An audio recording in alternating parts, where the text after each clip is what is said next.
avatu le soasoani ma lau fai fa'ato'aga avatu uma mea fa'aitiitia ai le lamatia o fa'ato'aga a mai soasoani o latou ia le tomai fa'apitoa fa'atū le export authority la mena fai laua mai masini a fai ua le ai tagata faigalu ana o masini e tasi lau a pako e faina sua le 5 suru e karaso kiria tagotu la'au tiria ma fai le lafo na o le toa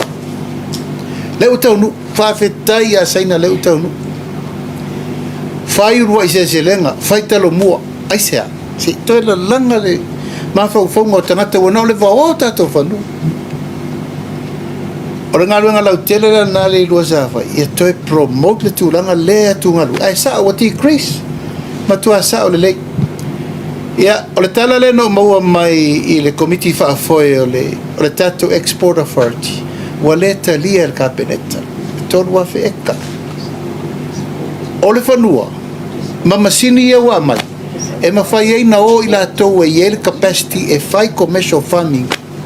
ma commercial exporter e vei olo i fafa e lau tau mai nei e tea ua leise mea tau sa'o mai ia e tea ua le teitei fono o le export authority ia masui auai ua le talia mana ia la lautou afio especially le export authority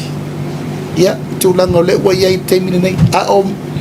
mafaufauga uma nana tutupu na o atu no o walu atu loa tutonu o vaai we have to make sure target le mele le ua target